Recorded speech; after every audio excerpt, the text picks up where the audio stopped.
Welcome to the DNA of Things. Today we are unraveling the secrets of genetic expression and how it influences our health and lives.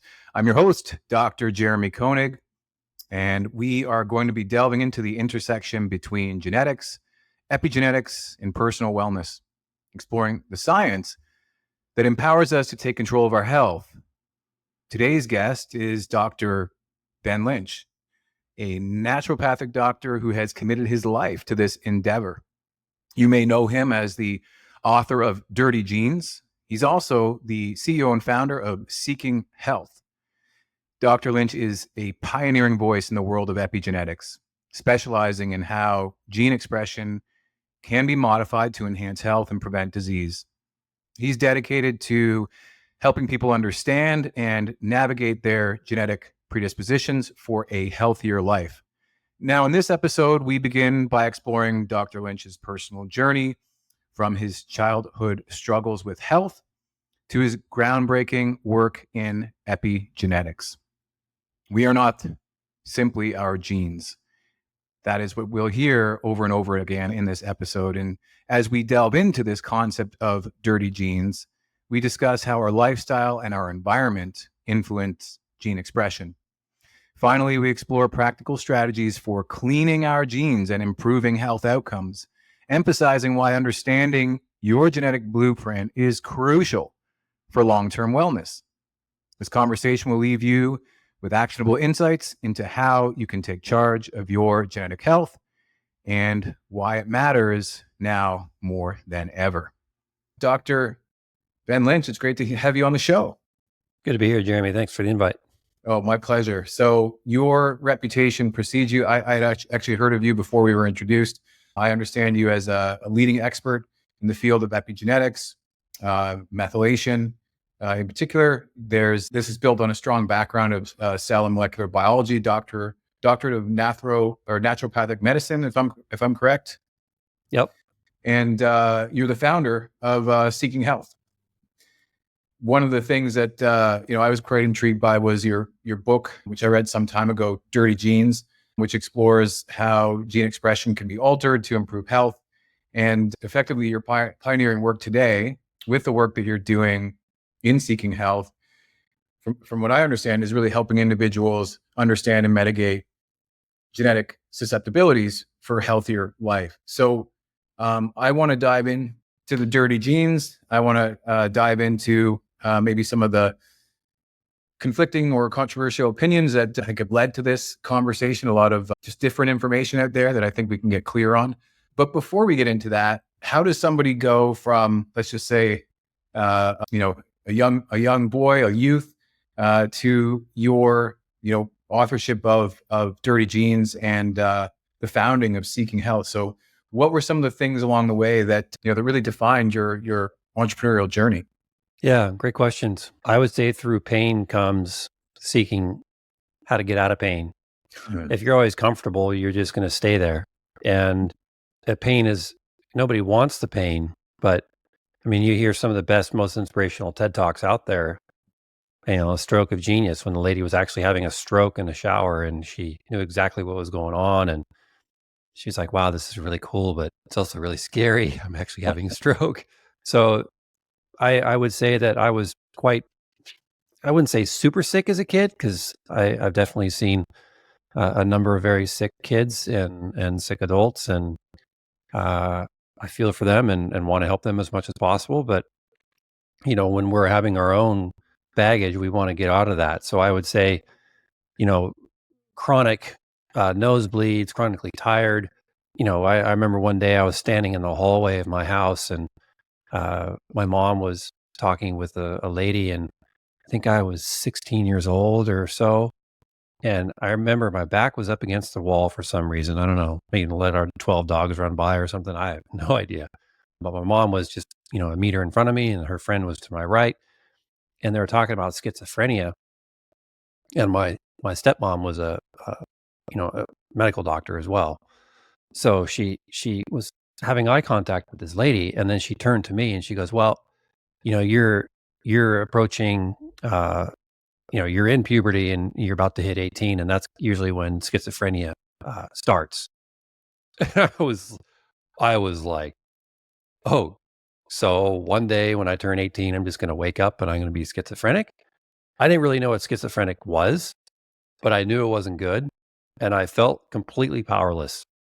And I felt like my genetics were completely in control of me because I also grew up with the comments of, as we all do, oh, your grandparents are this, or your brothers are that, or your dad is this, or your uncle is that, and like, and you do family history, and when you go to the doctor and you check the boxes of your grandparents. Oh yeah, my grandpa had lung cancer, and my aunt has type 1 diabetes, and so does my uncle, and you're checking these boxes, and you're just waiting until the day that you're checking the boxes for yourself because, well, you're genetically predisposed and you got the cards dealt to you, and that was it. And I was like, F this. At that moment, it made me mad. First, it made me scared, and then I was confused, and then I got mad. And this is over probably decades, of these emotions. And one day when I was researching bipolar disorder for a client years ago for my company, they're like, Dr. Lynch, what do you recommend for bipolar disease? And I was just recommending the usual stuff. And I learned in med school, and I was like, wait, I should just type this in because I graduated a few years ago. Let me see what National Library of Medicine says on this. And I knew there was something to do with folate metabolism, but I didn't quite understand what the connection was. So I typed in bipolar folate in the National Library of Medicine, PubMed, and it spat out on one of the titles. It said bipolar disorder is associated with the MTHFR polymorphism. And I was like, MTHFR, don't know what that is. Polymorphism, don't know what that is. This was in like 2010. And so I copied and pasted MTHFR back into PubMed, and it spat out all these papers about how MTHFR is associated with recurrent miscarriage and pulmonary thromboses and depression and addictive disorders and schizophrenia. And I was like, oh my God, I don't know what this is. And it turned out it was a gene. There's genetic variation associated with this. And then that's kind of led me down this track. And so that's where I am today. And I've come to realize that our genetics are, for the most part, they dictate our height for the, kind of our hair color, our eye color, our skin color. That's definite. Height, not entirely, but a lot of it. So I've come to learn that a lot of disease begins in the womb, and a lot of disease begins with our first bite of food, and you can improve your lifestyle with your next bite, with your next action. And epigenetics is so, so important. And I remember when I was watching a video by Bruce Lipton back in the day in naturopathic school at Bastyr, they brought in, remember in school, they brought in the big cart with the big CRT television, the VHS player, and they stuck the tape in there. And Dr. Lipton started talking about epigenetics and talked about how, it was our perception of the environment through our eyes, ears, nose, sense of touch that triggers signals that go down into our receptors. And our receptors are receiving these signals, and they pull those signals in, which triggers a response by our genetics. And I was like, oh, that makes so much sense. So that right there, I got so inspired. And thankfully, that was first quarter, first year at Bastyr, where I saw that video by Dr. Lipton. So he's a major inspiration for me. Amazing.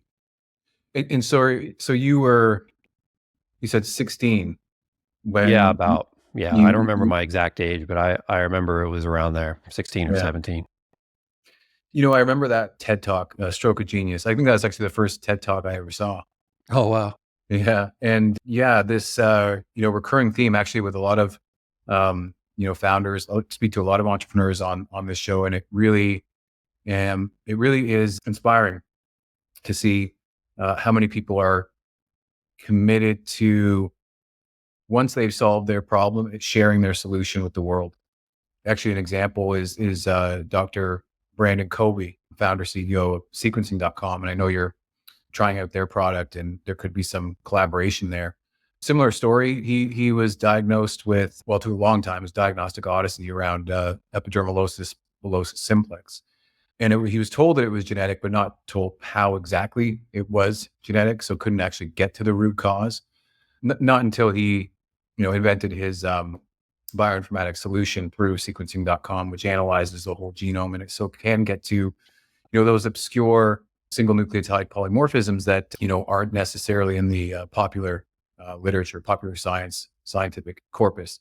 So so here we have sequencing.com, and here we have, Seeking Health, because, you've taken on this mission. And, another interesting point there is, on this topic of determinism, the idea that, well, our genes, our environment, or, our behaviors are together, come and operate in some sort of synergy to make us who we are. But there's this consciousness, there's this awareness, there is this, as you say, perception of the situation, and the perception of empowerment is a really incredible paradigm that, we'll definitely dive into today. So it's, I would summarize it by saying it's not the problem, it's the way we see the problem, right? So if we were to say it's genetic and then that's it, well, I mean, we would be, genes are our destiny. And, there's a lot of people who might be listening, and a lot of people in general who are out there who just don't want to know that information,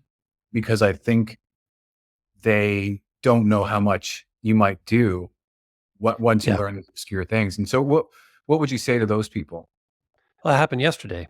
So we're releasing a histamine genetic report any day. Now we're just going through all the processes and bugs for it. And one of my team members, she has raw data from another lab. And I said, and she's our IT. So I said, I would like you, if you'd like, to import your raw data into the system and try it out.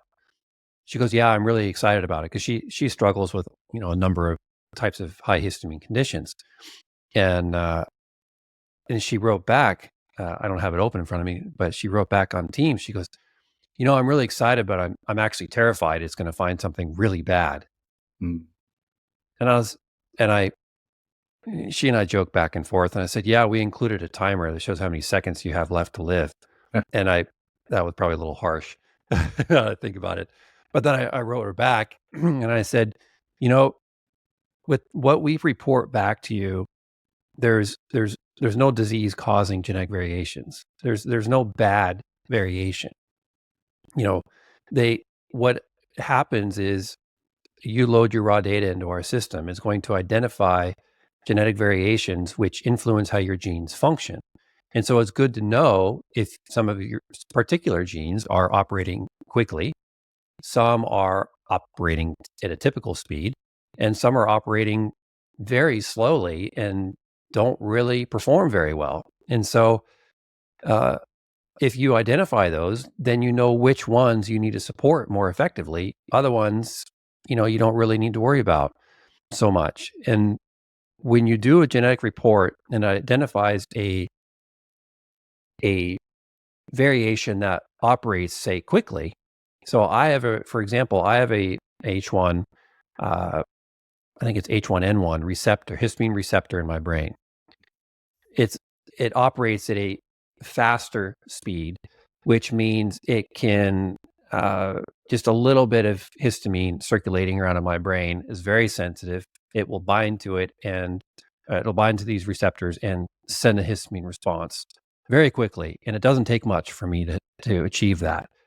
Other people have a histamine receptor in their brain where it takes quite a bit more for them to get any histamine response. And so me knowing that was actually really informing and empowering, because when you are around people and say, is the Wi-Fi on? Is your cell phone on? It's giving me a headache. They look at you like you're smoking crack, or you just, you're weird.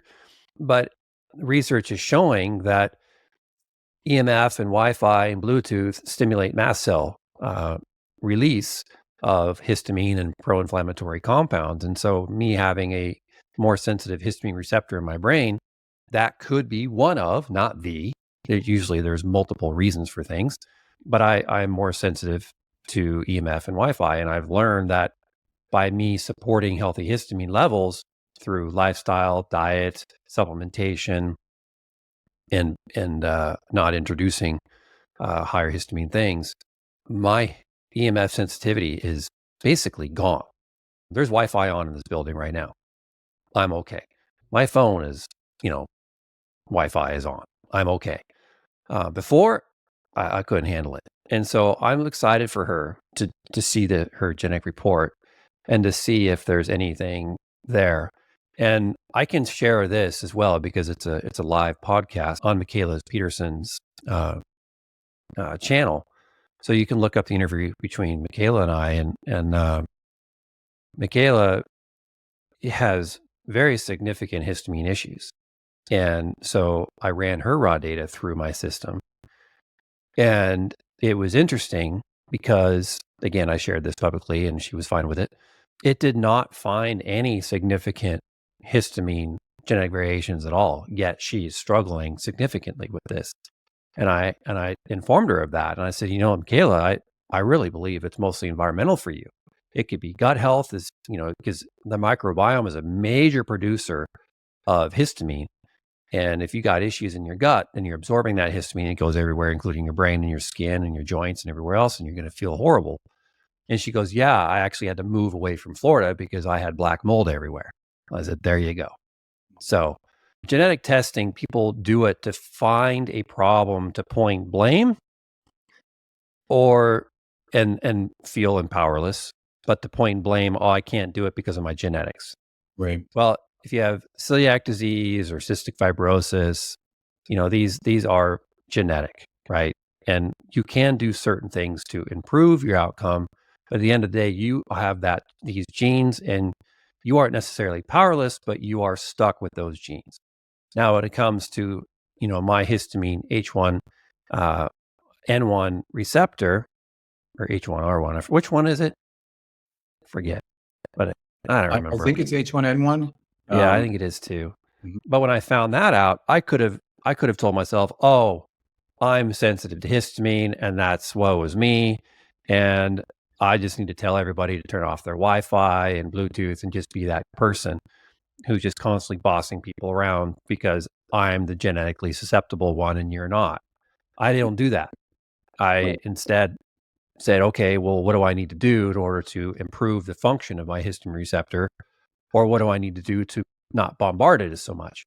And so that's my take of genetics. And when you have a histamine report that identifies these things and it tells you exactly what things that you should do or should consider and which things you should not be doing or reducing in your life in order for that gene to not be so bombarded and function optimally, that's extremely empowering. And if there's no genetic thing found and you're still sensitive, then it's got to be something lifestyle or diet, or there's missing genetic variations that have not been identified that you need to keep looking. Yeah. Well, it's interesting. In your book, Dirty Genes, I think you talked to 0.27 key culprits like MTHFR, COMT, DAO, MAOA, GST, NOS3, PMT. Mm-hmm. Maybe we could talk a little bit about this notion of dirty genes and how to clean them up, so to speak. But maybe before going into that is just shedding a little bit of insight on epigenetics, right? So this idea of being above the genome, and you are an expert in DNA methylation. Maybe just share a little bit about that process and the I guess the symphony between our genomes that are going on with respect to how they're expressed. Yeah. So let's give a actual example so it makes sense for people instead of just words. Mm-hmm. So MTHFR, well, let's back up. A gene is something that has a job to do in your body. And sometimes one gene will have multiple jobs. So give or take, there's about 18,000 genes in the human genome. Do you guys have a more specific number, by the way? Because the research I keep finding, it keeps changing. And it's like, how in the hell they keep changing number of genes. You guys have a number?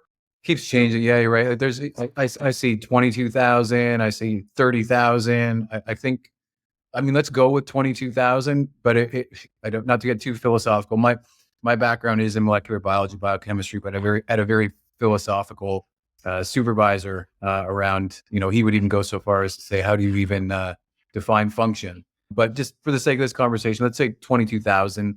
And let's say we're kind of reducing the definition to something that encodes a protein and is expressed to, some kind of structural or enzyme, enzymatic. Yeah. Mm-hmm. Okay. Sounds good. So there's about 22,000 genes in your human body, and the genes have jobs to do. And their job is typically to produce something.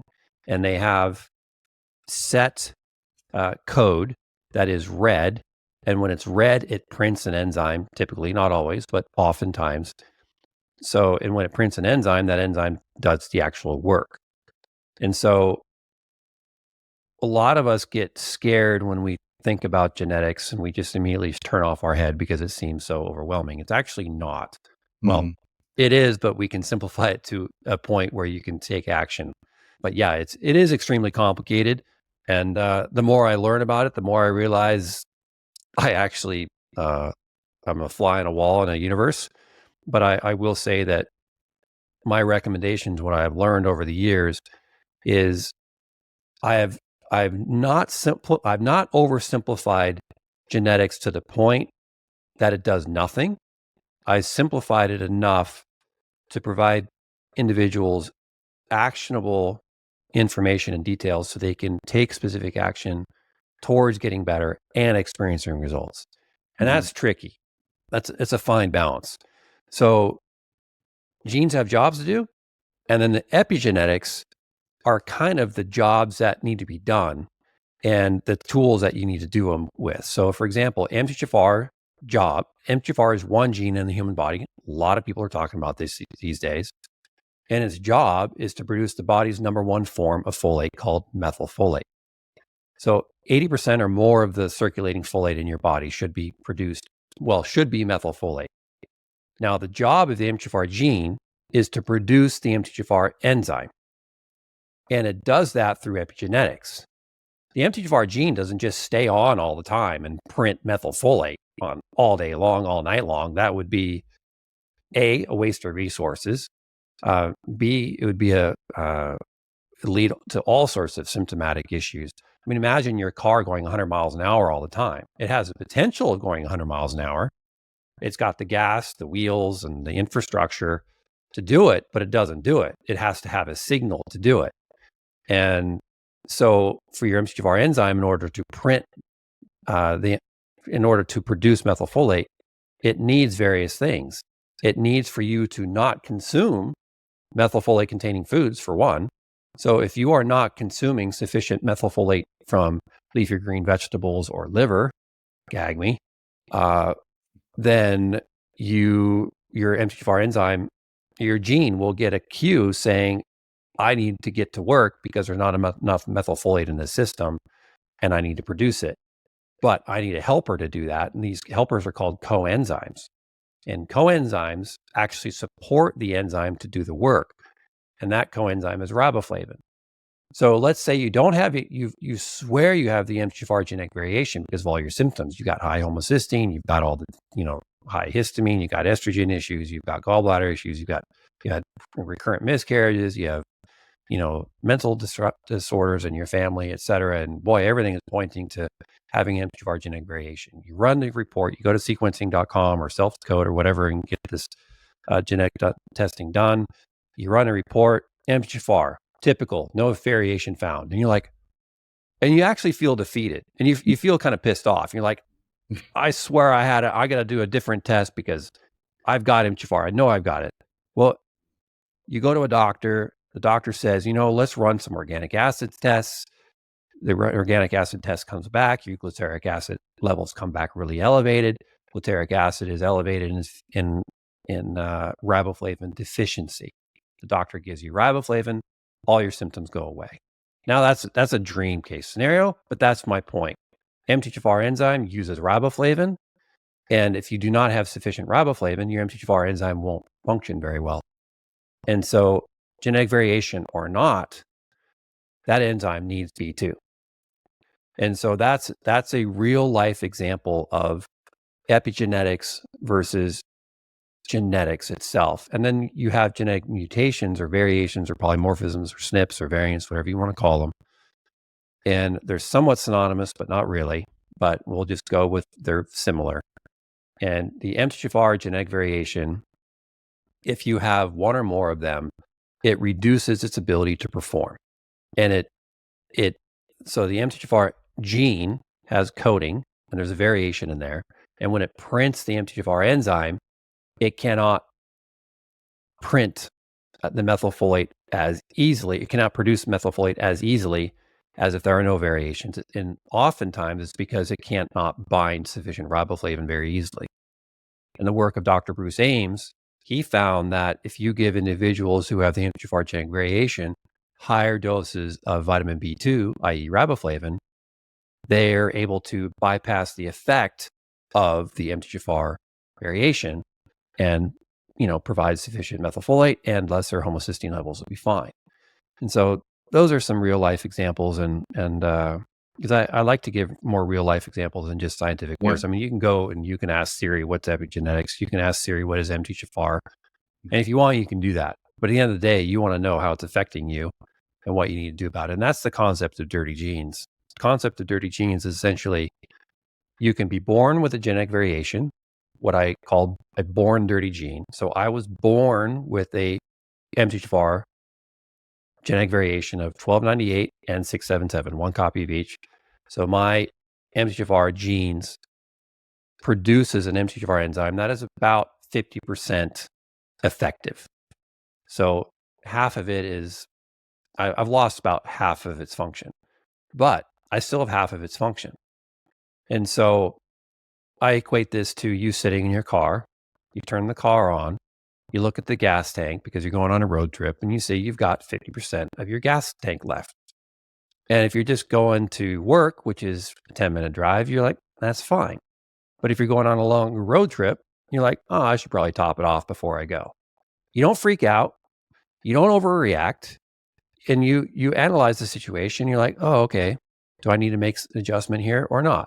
So for me, I have my MTHFR enzyme genetic variation. I freaked out when I first learned about it. I was terrified. And then I did my genetic testing on my boys and my wife. And I was like, oh my God, I'm a bad dad. I sent these variations to my kids. And I just felt gutted. And I immediately wanted to fix it. So I gave everybody methylfolate and I made everybody have headaches and we're all irritable and yelling at each other and got migraines. And then I realized that I gave them a supplement that they didn't need. And so I stopped the methylfolate and I was super confused because they have MTHFR and I thought they needed methylfolate. But the question is, how much work are you putting on your MTHFR gene and how much support does it need in terms of that? So the gas tank gauge is actually very useful because you never really overreact unless you are stuck in the middle of the highway. The next exit's 50 miles down the road and you've got 10 miles left. Now you're kind of panicking. Mm-hmm. So at the end of the day, your MTHFR genetic variations don't mean much. It just means watch your gas meter and be mindful of what actions you need to take in order to compensate. You mentioned Dr. Ames. Is that the same Dr. Ames that proposed the micronutrient triage theory, or is that a different Dr. Ames? Couldn't tell you, but it sounds right because he's big into micronutrients and supporting genetic function and enzymatic function by using these nutrients. Yeah. The whole idea around micronutrient triage theory is like, so say, for example, you have limited supply of calcium. Now, calcium is critical for, healthy bones, but also for muscle contraction. Your heart needs to beat. So your body's going to, put the nutrients where it needs it. And so like when I'm hearing you say the gas tank analogy, for example, I think that works great. And then there's also, so how long is the ride, right? And when you look at like micronutrient triage theory, basically what he's saying in that theory is that, a lot of our all our chronic diseases are probably the product of malnutrition or micronutrient deficiencies. And, sometimes they take a lifetime to manifest the chronic disease because it's at such a, low level of stress that it is mostly manageable. But, the interesting thing was when I worked with athletes, and so these are athletes who are training for the Olympic Games, they like, the amount of stress and strain they put on their body is like condensed into 4 year, like a 4 year Olympic cycle. Right. So you start to see, minor deficiencies in, say, for example, predisposition for vitamin B12. Like you'll start to see that manifest in, mood, in, perceived exertion and training. When athletes go and train at high altitude, well, that's where you're going to run into an issue with iron absorption. So it's really like that's its own test in a way. But when you started to look at, the cohorts of athletes, they're all running these similar programs, even similar events in some instances, like something as homogeneous as the 100 meters requires like vastly different and personalized approaches that need to start to account for these genetic variations, particularly as it relates to injury risk. And there's a lot of research done there on terms of different genes associated with collagen structural integrity and your risk of Yeah. Achilles tendon. Injury risk. Yeah. So an interesting kind of reaction that you had with your family and their exposure. And one of the things we talked about on our previous conversation, I think there was a guest on Joe Rogan that was doing maybe something at scale, like with what you were talking about. And so what's the well, first of all, tell me a little bit about that instance and how we can correct the thinking around that. But then also, as we start to think about having access to all this information, how do we scale the kind of responsibility that you're talking about right now? Boy, that is a big question. Mhm. That's like we have technology with AI. How do we protect ourselves and utilize this amazing technology? With Right. every, you know, introduction of a new technology which really transforms humans. I mean, the internet, a big one. I mean, look at us Mm. now talking Yeah. on a screen and you're far away from me and this is unheard of, you know. And, sending internet signals through the air onto our phones and sharing pictures with, that sharing feature it's absurd what we're doing. So with every introduction of new technology, invites people who utilize it appropriately, and then there's people who utilize it, selfishly and to the detriment of, you know, fellow humans and animals and what have you. I'd add stupidly as well, just just because it's new and I don't know how to ride a bike, but now like the consequences are far reaching. Yeah. Yeah. And then, cars were invented and then we didn't have seatbelts. Right. And, we had people getting thrown out of vehicles because there was no seatbelts. And we made them out of complete hunks of metal. So when we got hit by another big hunk of metal, we really felt the impact. Now we have cars that have, you know, destruction zones. So they just crumple, the car crumples instead of us. So technology is great and it's very, very useful, but it goes through stages in order to be improved over time. But no matter what stage it's in, there are going to be people that take advantage of it to your detriment. And with genetic testing, I mean, watch the news. News is always about fires and murders and harm and danger. And for some reason, humans are gripped to that. We got to watch it. Uh, I don't watch the news. In fact, I talk about in my book, Dirty Genes. One of the fastest way you can do to clean your genes is avoid things that make them dirty in the first place. Mhm. I mean, if you avoid making your room dirty, if by taking off your shoes and folding your clothes and putting them in a drawer right away instead of just throwing them on the ground, then you have maintained a clean room. And if you are burdening yourself by having to do certain things because you just anyway, I lost my track of thought. Damn, where was I going? It was good. I think it's the responsibility or cleaning your room for watching the news. Yeah, watching the news is very toxic. And so you're stimulating exactly what we talked about earlier with Dr. Bruce Lipton. where you are receiving signals. Those signals of bad news and destruction and fires and murders are going into your eyes and ears, and it's actually signaling various compounds to be secreted from your body and causing you to be more alert, aware, stressed, and then you try to go to sleep and you can't, and you're anxious and irritable. With genetic testing, there's a lot of unknowns. There's a lot of fear. There's a lot of kind of hope that I don't have a genetic variation. And there's hope that I kind of have a genetic variation because then I can possibly clean it up and support it. And what happens is you get these people on the internet who utilize this fear, and they provide a service of genetic testing. And before they do the service that they're offering, they scare the hell out of you that if you have this genetic variation, which, by the way, so many of you have it. I mean, 50% of you possibly in this room have the MTHFR genetic variation. And of course, they don't tell you that it's, not that big of a deal. They blow it up to be a huge deal. And if you just take this one nutrient called methylfolate, you'll feel better, but you should really do genetic testing because then it can tell you how much methylfolate you need. Otherwise, you're guessing, which is also a bunch of nonsense. You can't determine how much nutrient you need through genetic testing. It's nonsense. So that's what happens. So they get you scared. They get you to buy their test. And then when you get the test result, they get you to buy their supplements, and they get you to buy a subscription to their counselors and their health professionals because you're clueless in what you need to do. They have all these promises of all these fancy people and all these professionals, athletes and, uber famous people doing their program.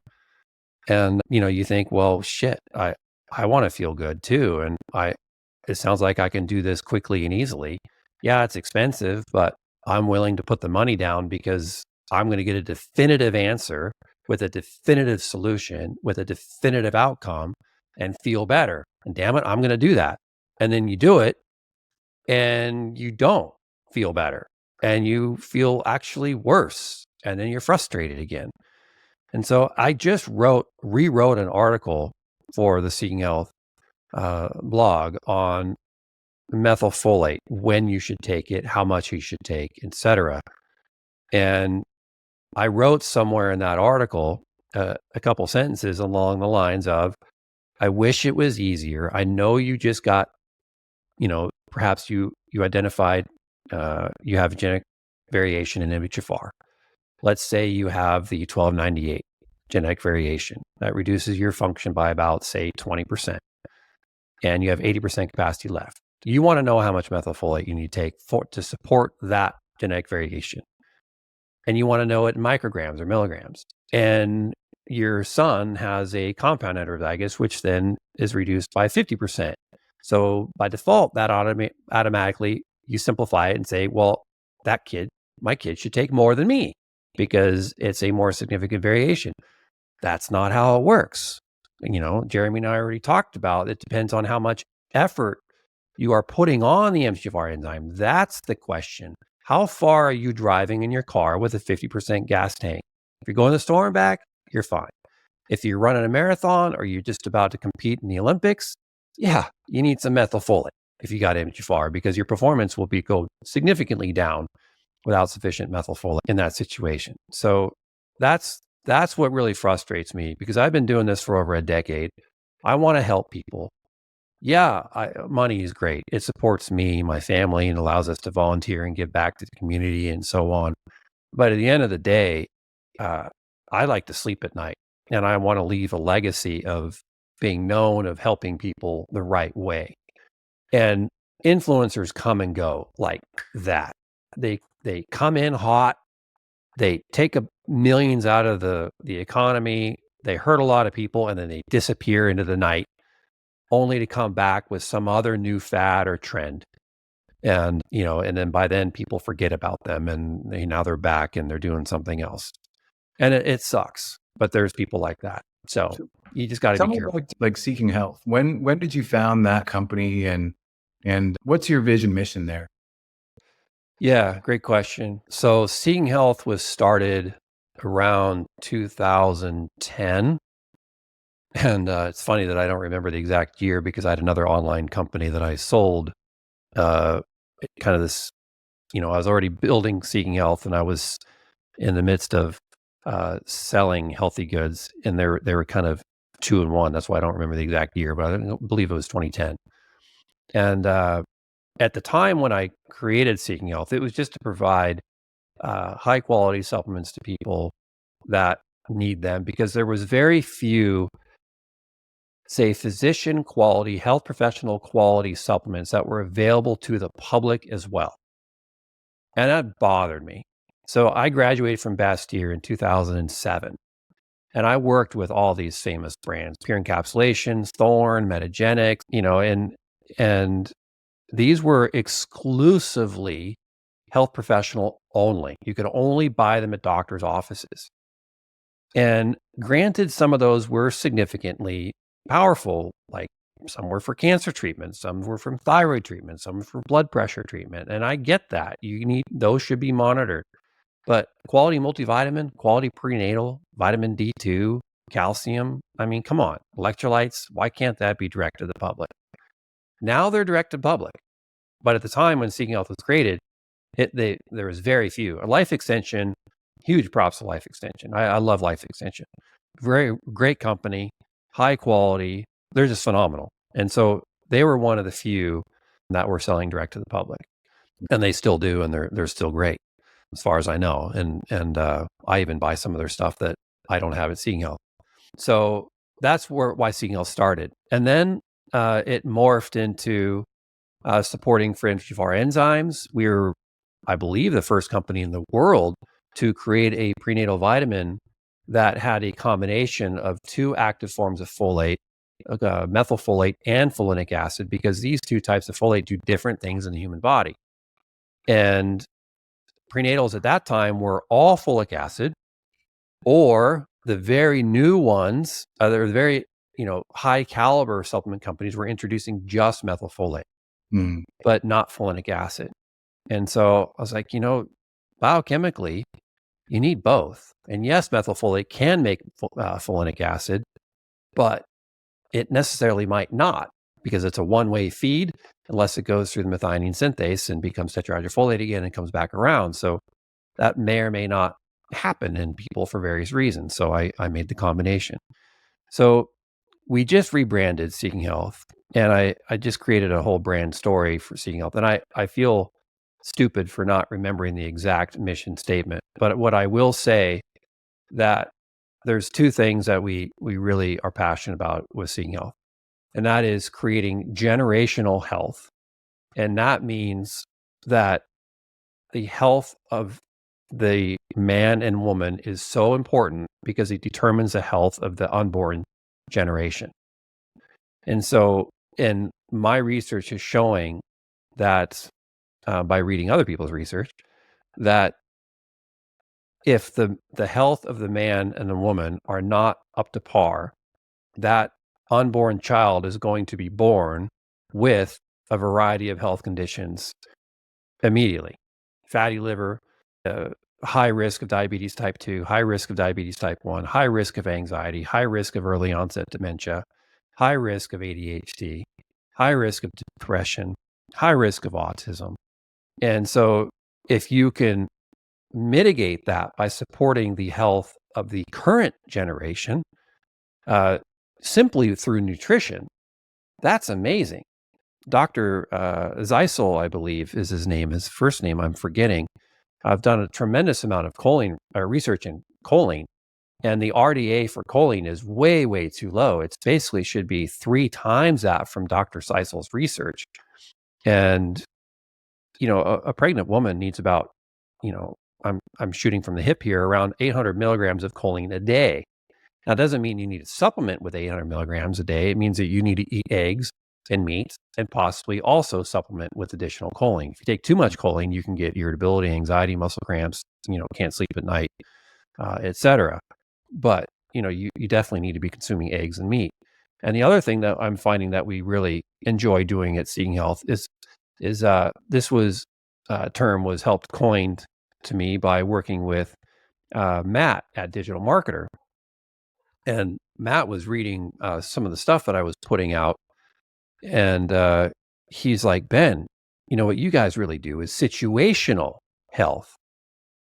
When you are in a particular situation and things are not going right, your work is allowing people to understand what is going on in that particular situation, what they need to do through lifestyle, diet, the environment, and their mindset, and nutritionally in order to improve that situation. So I've got, Seeking Health, you look at us, and it's one of our weaknesses and our strengths.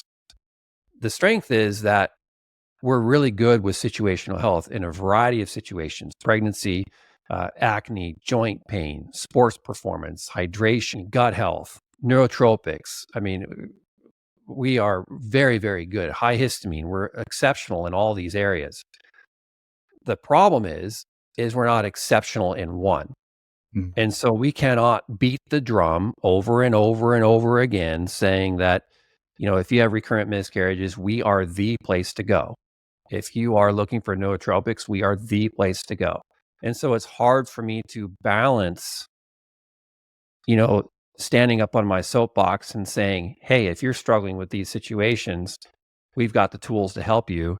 And we have the training to support you through your lifestyle and your diet and your environment as well. Because a supplement at the end of the day is not going to fix everything. A supplement is actually defined to add to or enhance.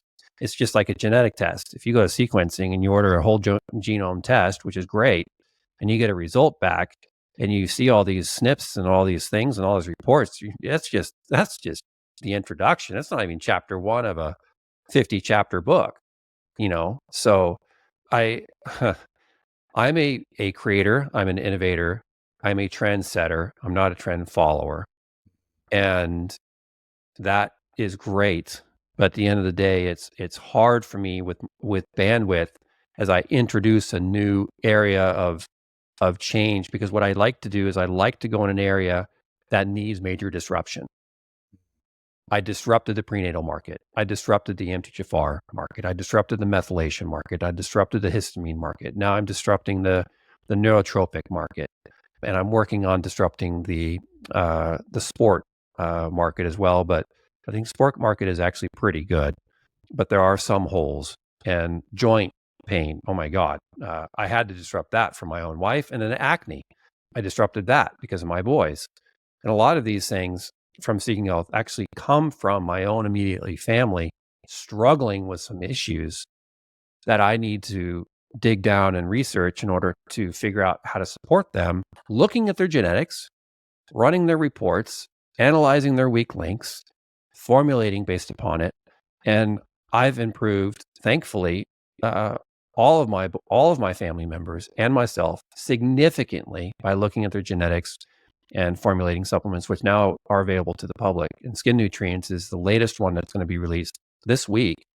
That is just stupidly effective for acne. It's unbelievable. It's 48 hours and you see a massive difference. Do you see? It sounds to me like there's an opportunity here for like process optimization. Oh yeah, Yeah, big time. and so like with that in mind, like do you see a future where you start to integrate technology like a digital platform, like starting Yes, to yeah, which is how you and I actually got together, right, because I want people to be able to come to Seeking Health and not even see supplements in the beginning. Mhm. I want them to have a questionnaire. Hi, we're Seeking Health. We're here to help guide you to whatever it is that you're looking for. What is it that you're looking for? Right. I'm looking for this. Pick one. I'm looking for this. Okay. Mhm. Have you done genetic testing? Yes or no? Yes. Okay. Would you be interested in running a genetic report that looks at this in depth so that we can give you proper recommendations through lifestyle, diet, environment, medications, and so on, and nutrients? Yes. So that is where we are headed. And, I will say we've come a long way. We have a long ways to go. And I'm excited where we're going. But yes, the process is for sure need improvement, 100%. And that's one of our core values at Seeking Health, is never settle. Right. Well, I've always been captivated by this notion that your entire body turns over, like every cell turns over in 10 years or decade. I think that's around the number. And so I'm a totally different person than I was when I was 30, for example. And Mm-hmm. as you're going through life, and to bring it back thematically that we talked about at the top of the call, there's your genetic environment and behavioral elements that are constantly something that we got to take into consideration. But how I'm expressing now is very different than how I was expressing then. And in fact, my genetics are different too. I mean, in terms like mutationally per cell division, I mean, we know that our genetic replication isn't perfect, right? So everything's changing, and I've loved this idea of it's not you, the eternal. It's you. What version of you is showing up today? What body are you wearing today? And what behaviors, what habits are you presenting with? Where do you live? Do you live in the same place that you did 10 years ago? And I imagine a platform like that in the future, which is in a way, I think of it as it's a long analysis of all your health records in one place, right? So you can actually see the progression of a particular condition, say pain, like, well, how have I always had pain on my right side, on my right hamstring? Is that from a sport injury, or does that actually tied to that spondylolisthesis that I have at that L4 L5 junction? Is that getting flared up again because I'm doing more sitting, or because I'm doing more rotational exercise? And so you're really getting into the minutia. But it's not if you have all this big data that you can harmonize and actually start to have a conversation with, using AI. And what's critical is, like, well, what are the prompts? What are the great questions that we're asking? And I mean, tell me what you think about this. I mean, I envision a future where the experts are going to be less about finding the solution, but I mean, the solution has to come from the process, but it's a process of asking questions. Like, I think you're already starting to see it with the LLMs, with Chat GPT. It's like the effectiveness of that tool is dependent on how good your questions are, Huh. right? So, Yeah. so there's two things there. Is like, do you see a future of comprehensive health tech stacks, and then how do you see yourself engaging with that in the future? How do you see clients/patients engaging with that? Any thoughts there? Yeah. I used to give conferences and host to hundreds of health professionals at a time at our conferences, and then, travel the globe and host, at conferences. And a lot of health professionals struggle with their patients. Mm, And and myself included. It's not easy, staring across, 6 feet and working with an individual who you've just met, who's got, an entire life and, inherited issues from their parents and grandparents to help in one office visit.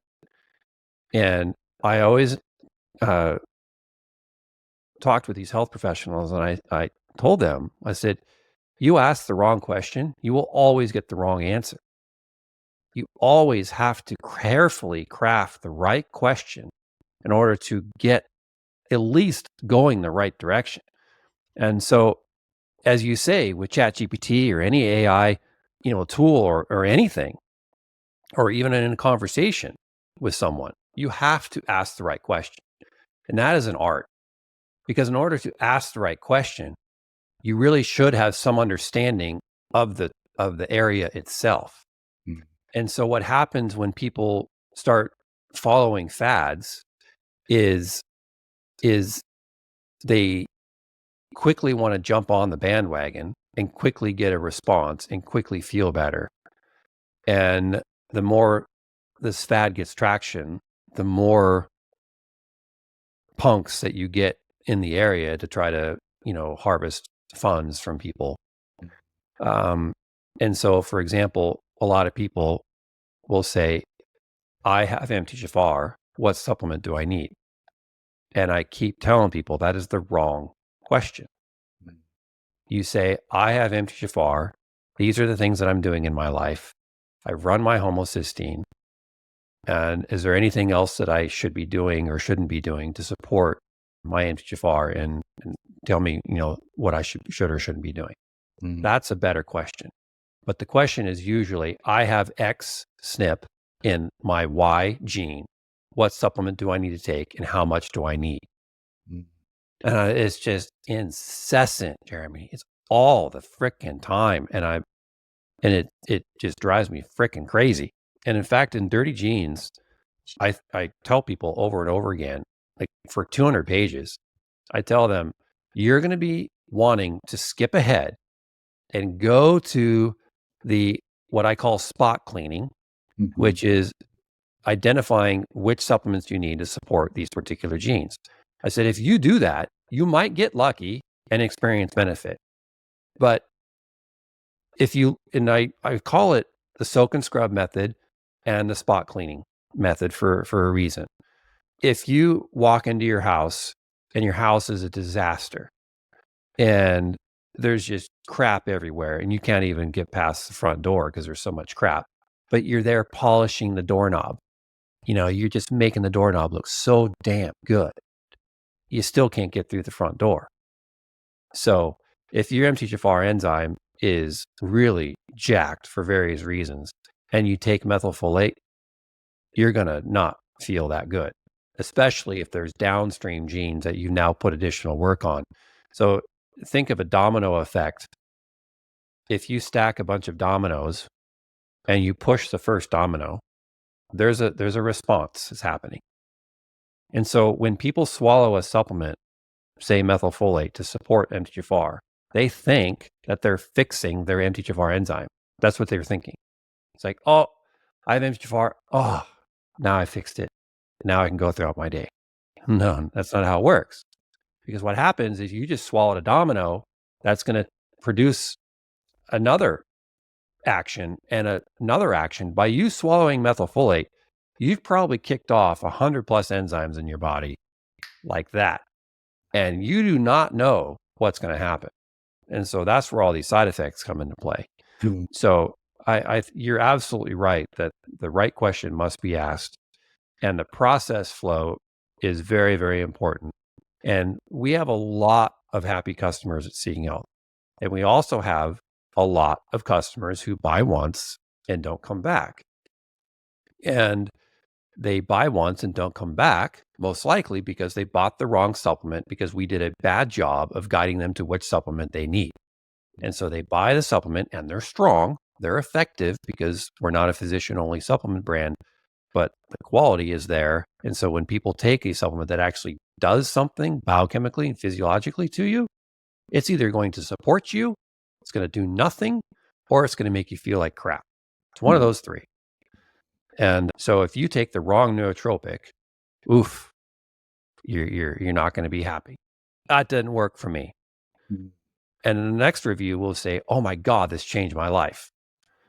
And so, people read, I changed my life, and they want to change their life too. So they buy Optimal Focus and they take it and they realize it made their kid batty or it made them fall asleep and they don't understand. And so it's our job to make them understand of who it's for. But the problem is the FDA has us in handcuffs because we cannot clearly say with English language that, Optimal Focus will do X, Y, and Z for these various conditions because all a supplement can do is support a healthy response to things. A drug is the only thing that can actually treat something in the human body. No supplement can treat anything. It can only support the healthy function of X, Y, Z. So when you say Optimal Focus supports the healthy levels of acetylcholine, people are like, I don't know what acetylcholine does. And you say supports healthy levels of focus. Okay. Now I'm getting better at, but it is better, but it is very difficult. As you're probably very well aware that supplement industry is hogtied and the FDA is all over it. Well, I mean, I have to say, I really appreciate your candor and the standard that you're bringing to your mission. I mean, I think we've seen a lot of, the opposite of that in the supplement industry in particular. And, I've had a lot of conversations recently with different naturopathic doctors, and essentially echoing the sentiment that you're saying is with respect to this domino effect. And really, so then that's on the inside, but then there's like on the outside, how are you setting up your habits, right? How are you setting up your rituals and routines on a daily basis? And then also not isolating yourself. How is it fully integrated with your family so that there is, community around what you're doing? Like a lot of these biohacking solutions that I see they sound really cool, but not necessarily like social. And so therefore, without the social element, there isn't much sustainability. Listen, Dr. Lynch, I could speak to you about this area for hours, and I think we definitely ought to book a follow-up, especially when you start to dive into your whole genome sequence. That might be a good trigger. But in the meantime, like using your your analogy, how do we open the door for people and help them, clean their houses, clean their rooms, and not so much focusing on the spot cleaning? How do people find you? How do they find Seeking Health? What's the best way to get in touch? Not just with with Seeking Health, but I'm sure there's a lot of public speaking that you've done. I know a lot of people are going to be interested. So how can we connect them to you? I think the best thing to do is first to gain an understanding, because from understanding comes the ability to craft the right questions. And to emphasize again what we talked about. And I will say that the best way to do that is sitting on your own and dedicating time to reading Dirty Genes. It's like $11 on Amazon, or you can go to your local bookstore and snag a copy, or you can go to your library and check out a copy. A lot of libraries have it, and who knows, your neighbor might even have it. So I would start there, and you can get it on Audible, or you can just read it. And I say that because a lot of time and effort and research went into that book in order for you to understand how your body works at a level that no other health book has ever done it. And it will really empower you, and it will explain and detail out a lot of things. And you will have more questions, that's for sure. But it will pave you the way that you should frame your question. And it will also train you and teach you what to look out for in the marketplace so you don't get scammed or hurt. And supplements are very expensive. And a lot of you want the fast fix. And I get it. I want the fast fix too. I mean, come on. But I've been doing this long enough. The fast fix doesn't exist. The fastest thing for you to do is to read those 300 pages and really get an understanding. And you're going to pull out some things that you need to pull out. And everybody who reads a book will be something different. You can follow me on Instagram. You can follow me on YouTube. But I will say now that I'm inconsistent. And I will also say that those videos are, 60 seconds to 2 minutes and 3 minutes or so. And I'd love to have you there on the platform. It's just piecemeal information. It's not a consistent approach. In fact, this morning, my agent called me, my book agent, and he just told me that we just signed another deal for my second book, which will be on histamine and inflammation and mast cell activation. So that's exciting, and that will be coming out in a year. So I've got a lot of work to do, but Dirty Genes is the place to start. And in Seeking Health, we came up with a new feature, which I'm juggling on how to process flow that, as you talk about improving processes. Most supplement companies have things about, you're reading customer reviews. You go to a product page, you read a review, and it tells you how effective the product is or not. And hopefully you get some insights behind that. And next to that, we have product questions. And so if there's a particular product at Seeking Health that you're curious about, if it's going to be supportive for you, I invite you to click that question and ask a question. And I am the one who responds to that. Now, if it gets overwhelming and I can't keep up, then I need to do something about it. But as of now, I can keep up. And I would also invite you to read those questions on those particular products that you're considering, more so than the reviews, because people are very appreciative and learning a lot from those Q&As. Amazing. Well, it sounds like a wealth of information to be tapped. That's for sure. Dr. Ben Lynch, thank you so much for your time today. Yeah, pleasure. All right. Thank you so much for tuning in to another episode of the DNA of Things. I hope that Dr. Ben Lynch's expertise has inspired you to look at your health from a new perspective. One where your genes are not just a fixed blueprint, but a dynamic system you can influence.